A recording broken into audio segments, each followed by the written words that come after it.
श्री राम जय राम, जय जय राम, श्री राम जय राम, जय जय श्री राम जय राम, जय जय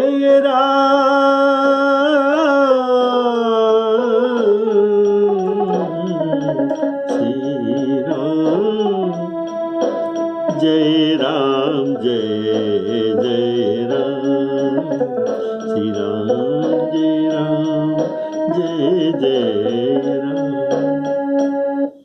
आदरणीय श्रोता बंधुओं को सप्रेम राम राम कहकर आज का अरण्य कांड का राम कथा प्रसंग शुरू करने जा रहा। बोलिए सियावर रामचंद्र की जय।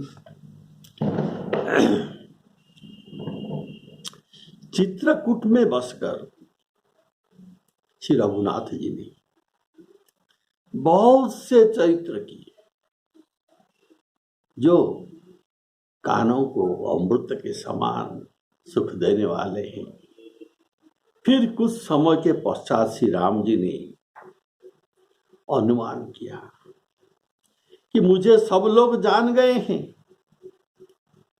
किसी से यहाँ बड़ी भीड़ हो जाएगी, इसलिए सब मुनियों से विदा मांगकर सीता जी सहित दोनों भाई चले। पहले जब प्रभु अत्रि के आश्रम में आज गए तो उत्तम, तो उनका आगमन सुनते ही महामुनि बड़ा हर्षित हो गए।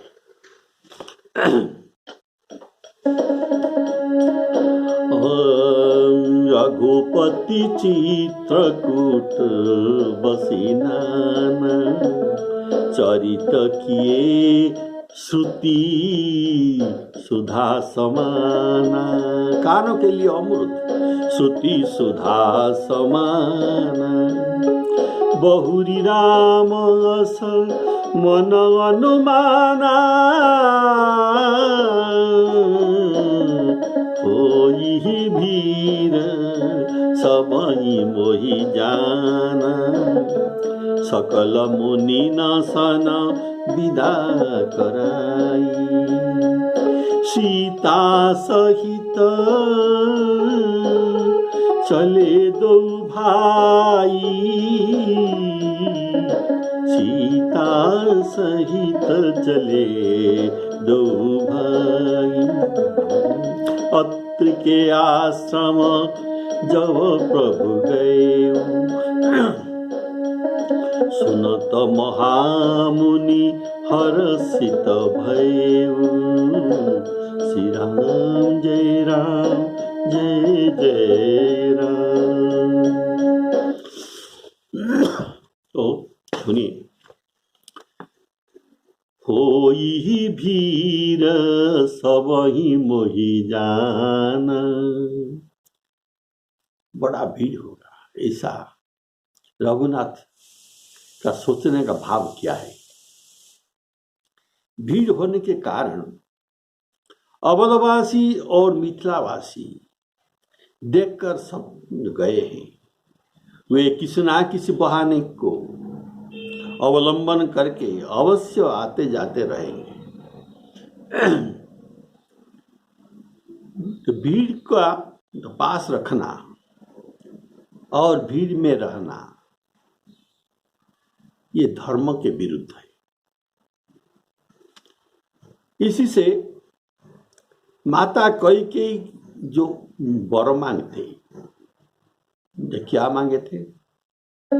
तापस बेश विशेष उदासी, 14 बरिस राम वनवासी।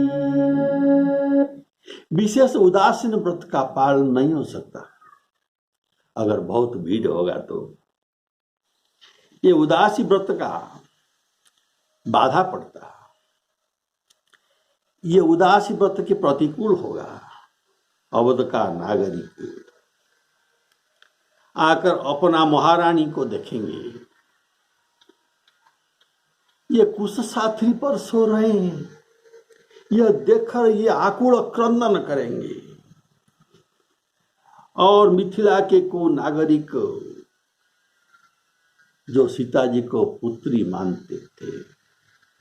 मानते हैं, ये उनके लिए ये कुश और साथी पर सोते हुए जानकर उनके लिए सज्जा, पलंग ये सब ले आएंगे, इत्यादि प्रबंध करके ये सब ले आएंगे और ये लाना शुरू कर देंगे। कोई वाहन का भी व्यवस्था कर देगा। ऐसे भावुक भक्तों को परम संकोची मर्यादा पुरुषोत्तम राम जी कैसे उनके हृदय में निराश कर सकते हैं। इस भीड़ भाड़ की आशंका तो सोचकर और प्रभु के यहाँ रहने का समाचार पाकर वहां दंडकारण्य में ऋषियों पर राक्षसों ने अधिक अत्याचार शुरू कर दिया। ये भी सब संवाद प्रभु के पास आया। तो ये छोड़ते हैं, हमारे अगला कार्यक्रम तो निशाचर बद्ध करो मही। इसीलिए ये सब निश्चय करके छोड़ दिया। इसीलिए सब मुनियों से विदा लेकर प्रभु अत्रि मुनि के आश्रम में आते हैं। ये मर्यादा पुरुषोत्तम है ना, ऐसा हठात छोड़कर नहीं गए। सब मुनियों से विदा लेकर अभी अत्रि मुनि से विदा लेने गए हैं और वहां से दंडकारण्य की ओर प्रस्थान करेंगे। अत्रि मुनि के शरीर राम जी के आने से शरीर पुलकित हो गया। ये आनंद में विभोर हो गए। अत्रि जी बूढ़ा ऋषि है, वृद्ध, ये उठकर दौड़े और उन्हें दौड़ाते हुए देख श्री रामचंद्र जी अपनी सीता जी के साथ धीरे धीरे आ रहे थे, तो ये भी शीघ्रता से चलने लगे। और श्री राम जी माधुर्य भाव में मुनि को दंडवत करते हैं, साष्टांग दंडवत। श्री राम जी को दंडवत करते हुए देखकर मुनि जी ने उनको उठाकर हृदय में लगा लिया और ये प्रेमाश्रुओं के धारा के द्वारा अत्रि मुनि प्रेमाश्रुओं के धारा के द्वारा दोनों भाइयों को नहला दिए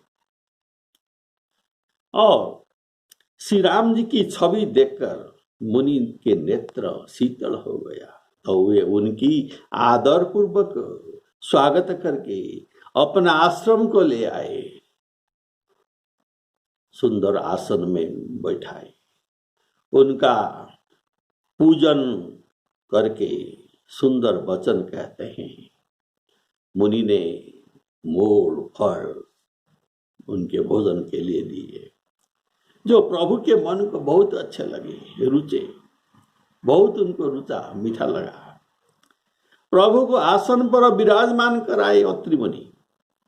फिर नेत्र भरकर अपलक नयन में इनको शोभा को उपभोग करते हैं, उनकी शोभा देखते हैं। परम प्रवीण मुनि श्रेष्ठ ज्ञानी मुनि हाथ जोड़कर मुनि को स्तुति करते हैं।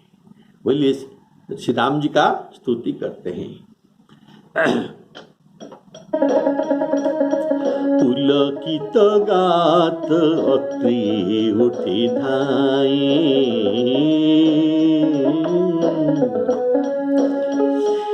देखि राम आतुर चली आए, करत दंडवत मुनि उरलाई। प्रेम बारी प्रेमाश्रुओं से दो जन्म नवाए। देखी राम छवि नयन जुड़ाने, सादर निज आश्रम तब आने। करी पूजा कही बचन सुहाए।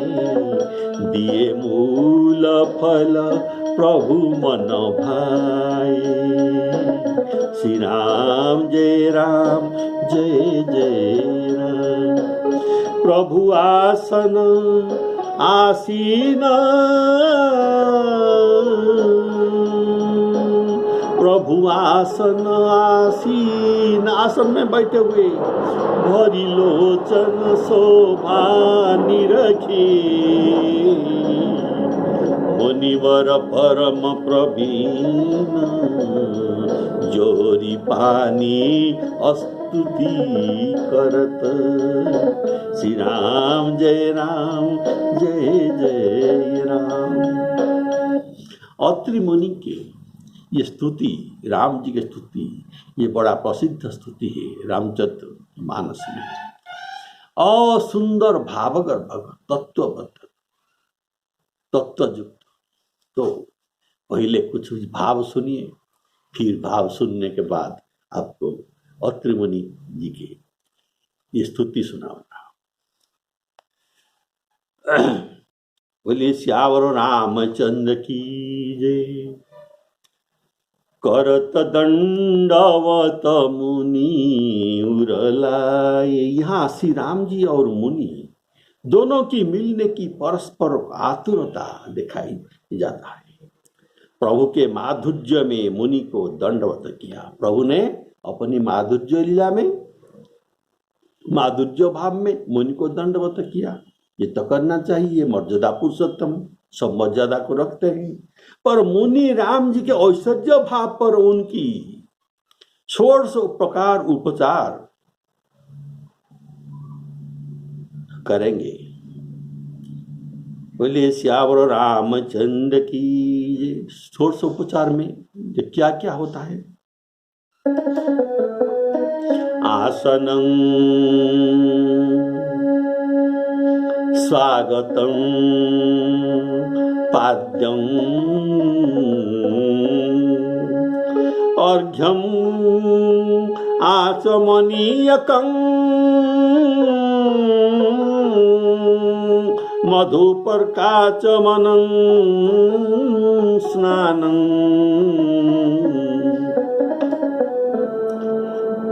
वस्त्रं च आभरण च। आभरण वस्त्रम और अलंकार। सुमन धूप नैवेद्यं,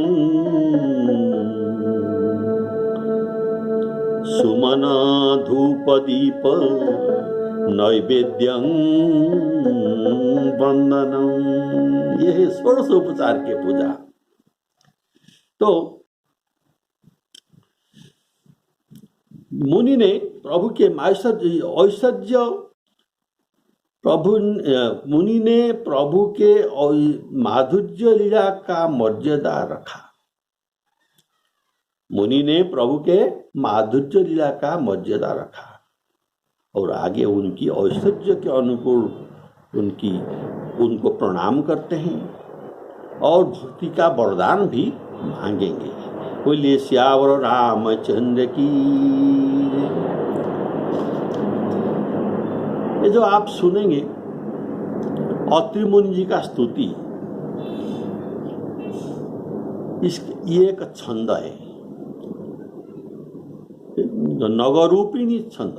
नग रूपिणी छंद, नग अर्थात पर्वत, पर्वत रूपिणी छंद। ये नवरूपिणी छंद में राम जी के वंदना या स्तुति करते हैं। नाग अर्थात पर्वत, अर्थात यहां से राम जी का यात्रा, पहाड़ यात्रा आरंभ होगा। पहाड़ पर्वत पर ये यात्रा करेंगे चित्रकूट की ओर। तो इसीलिए नगरूपिणी छंद में अत्रि मुनि विज्ञानी उनका वंदन करते हैं। बोलिए श्यावर रामचंद्र की जय। इस स्तुति में पहले भगवान को भक्त वत्सल संबोधन करते हैं। भक्त वत्सल कृपालुशील और कोमल कहते हैं, अर्थात वे भक्तों के लिए भगवान का वात्सल्य भाव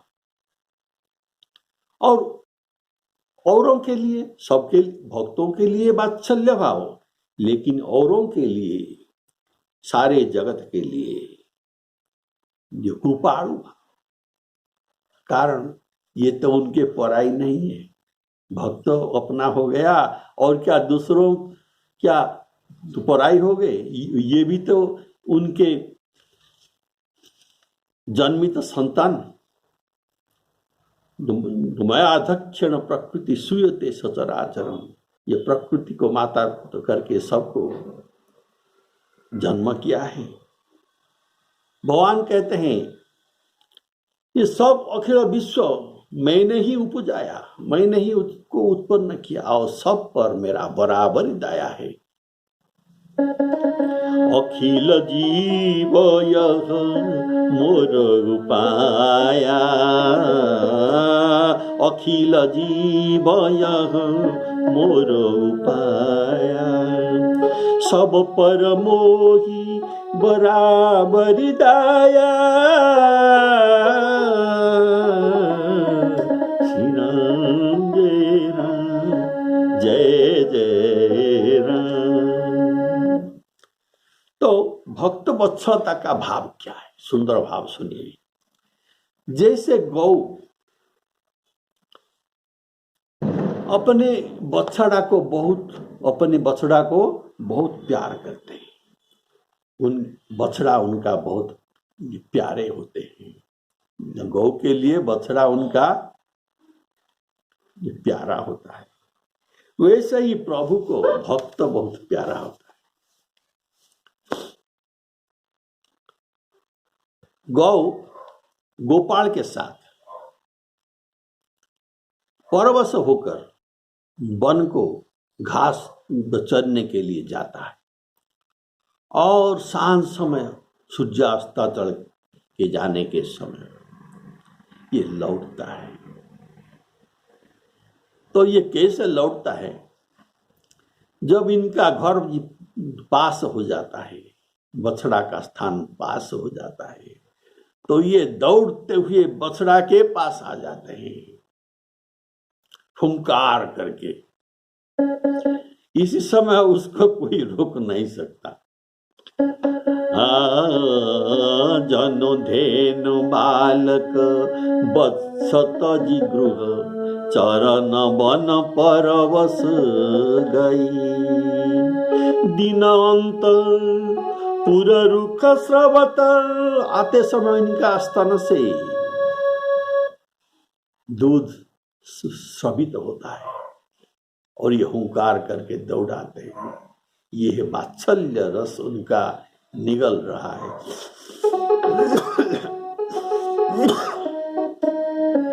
निकट होता है। बोले श्यावर रामचंद्र की जय। दीनांतपुर रुख स्रुवत, रुख स्रुवत स्रवत, दूध ये बसरता है। कहाँ से? वो थन से। दीनांतपुर रुख स्रवत थन, हुंकार कर धावत भई। ऐसे प्रभु ने भी, श्री राम जी राज्य रूप बंधन के सुख को, इसमें जो सुख दिया गया था, लेकिन ये सुख नहीं मानते थे, इसको ये बंधन मानते थे। ये बंधन को तोड़कर भक्तों के लिए, भक्तों को मिलने के लिए वन को दौड़ते आए, जैसे गाय अपनी बछड़ा के पास आता है। बोलिए श्यावर रामचंद्र की। और भी देखिए, अगर कोई बाघ सिंह भी आ जाए, उनके बछड़ा को आक्रमण करने के लिए गाय जानता है मैं उसके साथ बल में सामर्थ्य में उनको नहीं पार सकता, लेकिन तब भी ये अपना प्राण उत्साह करके उनके ऊपर धाप आक्रमण कर देता है और उनके ऊपर ये लंफ प्रदान करता है। बोलिए सियावर रामचंद्र की जय। ऐसे अपने प्राण को बाजी लगा देता है। ऐसे प्रभु भी विभीषण को शरणागत रखकर रावण की जो शक्ति प्रयोग किया था, श्री राम जी ने भी अपना छाती दिखा दिया ये, और अपना रावण का ये शक्ति ये अपने हृदय में सह लिया, अपने छाती में सह लिया और विभीषण को बचा दिया। बोलिए सियावर रामचंद्र। ये है प्रभु के भक्तों पर भक्त वात्सल्यता। तो जब श्री राम जी का वनवास हुआ तब ये बहुत खुश हुए। कैसा खुश हुए? जैसे वन से एक हाथी को बांधकर ले आया गया है और उनको लौह जंजीर में बांधकर रखा गया है, तो ये छटपटाते हैं मैं वन को जा सकूं कैसे। अगर इसका ये लौह जंजीर बंधन को तोड़ दिया जाता तो ये इतना सुख में खुशी में जाते हैं वन को। वैसे खुशी में श्री रामचंद्र जी वन को आए हैं। बोलिए सियावर रामचंद्र की जय। ये गोस्वामी जी लिखते हैं ये बात। नव गयंद हाथी, नया पकड़ा हुआ हाथी। नव गयंद रघुबीर मन, राजलान समान। छूट जानी बन गवन सुनी, उर आनंद अधिकार। श्री राम जय जय राम। वात्सल्य भाव बारे के आप सुन रहे हैं। तो ये गौ अपनी बछड़ा को वात्सल्य भाव में इनको जन्म देता है और सद्योजात बछड़े के ऊपर लाल नाली रक्त और बहुत कुछ ये पूज ये सब लगता है, लेकिन ये अपना बछड़ा को गंदा नहीं देख सकता। उनको जीभ में चाट चाट कर साफ करता है और ये मैला को चाटते हुए मैला को ये स्वयं खा देता है, अपने गर्भस्थ कर देता है, लेकिन बच्चा को शुद्ध कर देता है। ऐसे प्रभु भी अपने भक्तों को शुद्ध कर देते हैं। भगवान कहते हैं तुम भी ये बछड़ा, तुम मेरी नया ब्याहे हुए जन्मित तो बछड़ा हो, तुम्हारे देह में तो मैली लगेगा ही लगेगा। ये कौन सा मैली? काम क्रोध लोभ मद मात्सर्य जैसा मैली तुम्हारे शरीर में लगेगा ही लगेगा। तो ऐसा लगता हुआ तुम मेरे पास आ जाओ। तो कैसे? अपने मन से छल कपट को त्याग करना, अपने मन से छल कपट को त्याग करके मेरे पास आओ। तुम्हारे सब मैली तुमको साफ करके गाय जैसे अपने बछड़ा को शुद्ध करता है, मैं भी तुमको साधु कर दूंगा। ये मेरा वचन है। बोलिए सियावर रामचंद्र की जय। तजी मद मोह कपट छल नाना, करौं सद्य तेहि साधु समाना। श्री राम जय राम जय जय राम। तो ये था वात्सल्य भाव। तो अत्रि मुनि जो स्तुति करते हैं पहले प्रभु को भक्त वत्सलता को पर संबोधन करते हैं। अब अत्रि मुनि कहते हैं और आप देवताओं के शत्रु असुरों को नाश करके धर्म का स्थापन करते हैं, धर्म संस्थापना करते हैं। आप जानते हैं परित्राणाय साधूनां विनाशाय च दुष्कृतां धर्म संस्थापनार्थाय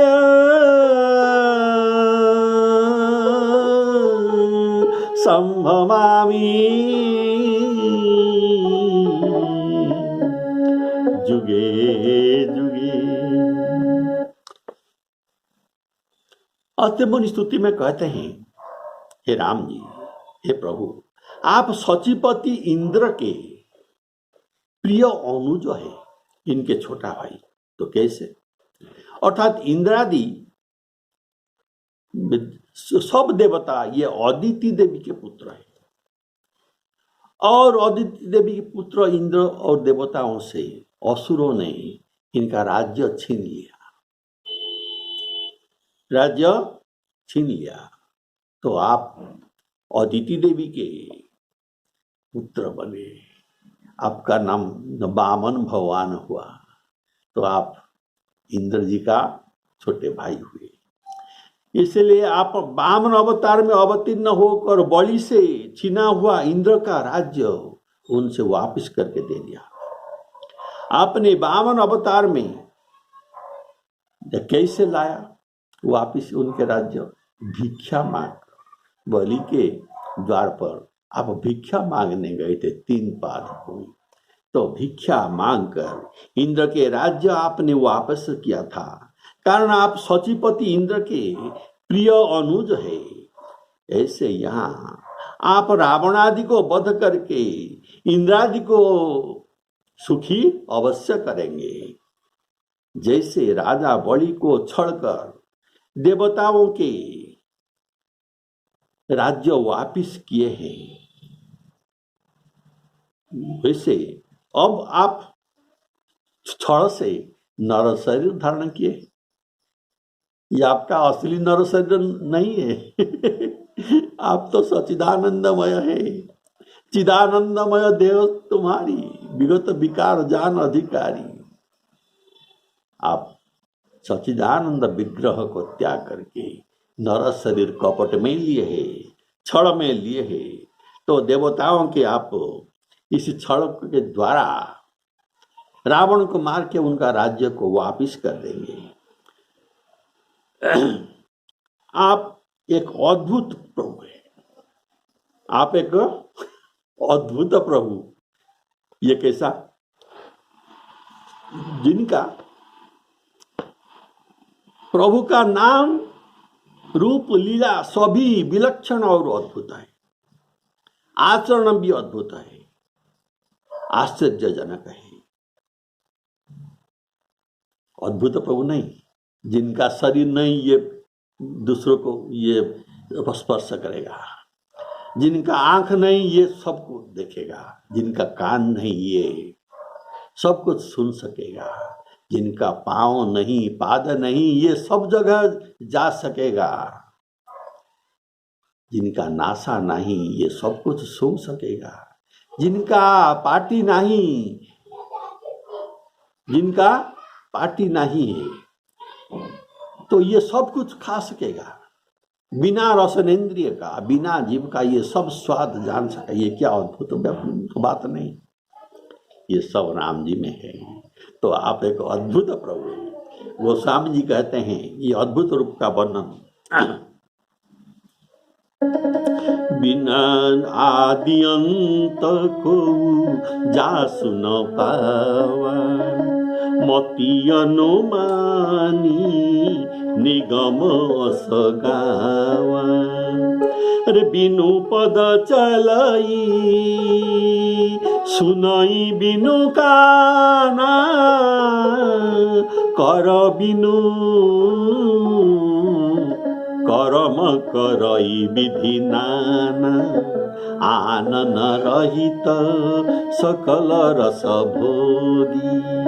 बिनु बाणी बकता बड़ जोगी, तन बिनु परस नयन बिनु देखा। ग्रह घ्राण बिनु वास शेष, असी सब भांति अलौकिक करनी। ये अलौकिक करनी आश्चर्यजनक, इसीलिए आप अद्भुत प्रभु है। असी सब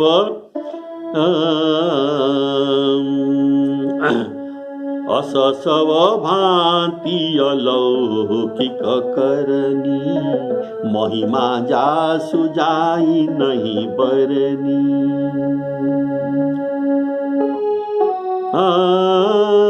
जही मिगा वही वेद बुध,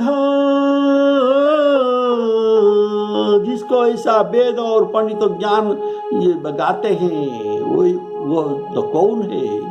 जही मिगा वही वेद बुध, जाहि धरही मुनि ध्यान। और जिनको मुनि ध्यान करते हैं ये कौन है? जिनको वेद बखान करते हैं, ज्ञानी बखान करते हैं, ये कौन है? वही दशरथ सुत भगत हित, कौशलपति भगवान। श्री राम जय राम जय जय राम। तो अत्रि मुनि कहते हैं, हे प्रभु आप जगत गुरु हैं, आप जगत के गुरु हैं। तो ये कैसे? जो गुरु वंदना में एक श्लोक आता है, सीतानाथ समारंभा। सीतानाथ रामचंद्र, इनसे आरंभ हुआ गुरु, ये है प्रथम गुरु। सीतानाथ समारंभा, रामानंदार्य मध्यम। रामानंदाचार्य सीताराम, प्रभु श्री रामचंद्र सीतानाथ, ये प्रथम आचार्य। ये राम मंत्र सीता जी को दिए, और सीता जी और किसको? हनुमान जी को जो ऐसे ये परंपरा क्रमे जगत गुरु रामानंदाचार्य के पास आया, और ये मध्यमाचार्य हुए और इनके प्रतिनिधित्व किए। तो उसी राम मंत्र मध्यमाचार्य से आया, ये गुरु हो गए, मध्यम गुरु, मध्यमाचार्य। आचार्य अर्थात गुरु। हमारे गुरु जी तक आए, और हमारे गुरु जी ने मुझे राम मंत्र दिया। बोलिए श्यावर रामचंद्र की जय। तो ऐसे ये गुरु तो परंपरा से ये मंत्र चली आ रही है। तो पहला गुरु तो कौन हुए? श्री रामचंद्र जी। तो इनका जरूरत है कि नहीं? इनका जरूरत है। तो इसलिए सभी को गुरु जी का आवश्यकता है। बिना गुरु के, बिना राम नाम के कोई भव सागर तर नहीं सकता। गुरु बिनु भव निधि तरई न कोई। ये जितना बड़ा आदमी हो न क्यों, चाहे ये शिव जी के समान बड़ा आदमी हो, चाहे ये ब्रह्मा जी के समान भी बड़ा आदमी हो, लेकिन बिना गुरु में भवसागर तर नहीं सकते। बिना